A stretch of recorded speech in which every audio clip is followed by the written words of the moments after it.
TinaO here on our writing core story prompt today, Where the Wild Things Are. And there's nothing makes me crazier. Okay, I'm exaggerating. Lots of things make me crazier, but one of the things that makes me crazy is teachers who don't do. So while I've given you a writing prompt, I figured I better do that writing prompt. And so I'm out for a walk with my dog, Muttley, whom you've met because he's usually in a lot of my videos. Where are you, dog? There he is. No, you're not getting the ducks. And I thought today we'd explore a little bit about different voices. Some of us in our creative process, we have a voice that we connect to more directly, and that's when we write. Others of us in our creative process, we have a voice we connect more directly to, and that's when we speak and express that way. Some of us, it's through meditation. Some of us it's art. Some of us it's nature. So just for the practice of voice today, I'm going to do this writing prompt as if it was a speaking prompt. And I'll also do the writing prompt later and show you the difference. That what comes out of me when I'm writing is different than what comes out of me when I'm speaking. For those of you who are the speakers in the group, this is important for you, right? To recognize that if you're writing a speech to deliver it live, it might not have that same vibrancy that it does on the page because it wasn't made for the stage, it was made for the page. So here we go.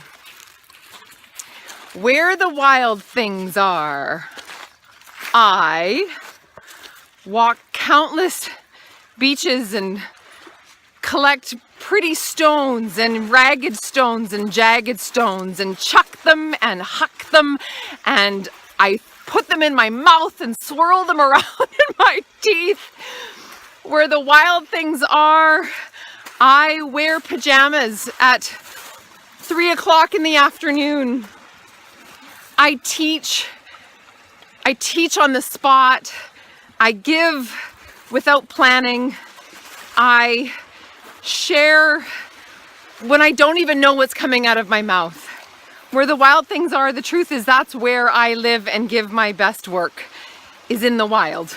In the place where most people want to avoid, most people want to understand, put it in a box, think they know what it is. If I can just name the wild thing, then I can go there. Where the wild things are is where I write and I speak and I create.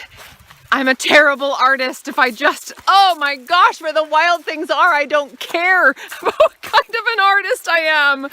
Where the wild things are, I might play with paint. I might splatter paint and make something. I might use watercolor. I might get on a stage with a big paintbrush and risk it all. Where the wild things are, I do nothing. Where the wild things are, I do nothing. Where the wild things are, I'm wild enough to do nothing. Where the wild things are, I sleep. I dog sleep.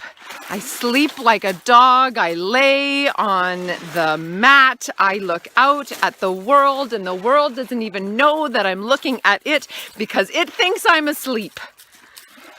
Where the wild things are, I eat eggs Benny for breakfast every day and my heart doesn't stop. Because I'm wild enough during the day that I breathe in the oxygen I need and I pump my lungs and I move my legs and I do all the things that you do to burn off eggs Benny.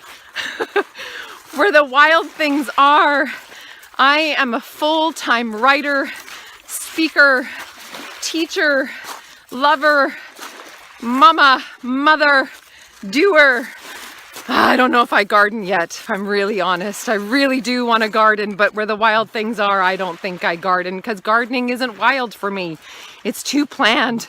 I have to show up at certain times and do certain things and water and all that stuff. Things are depending on me.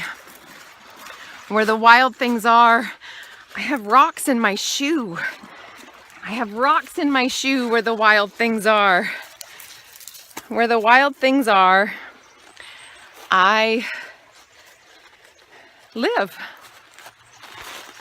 I'm TinaO from TinaO Life, where all things core story happen. And that was my wild things are speaking prompt. Your turn. Go.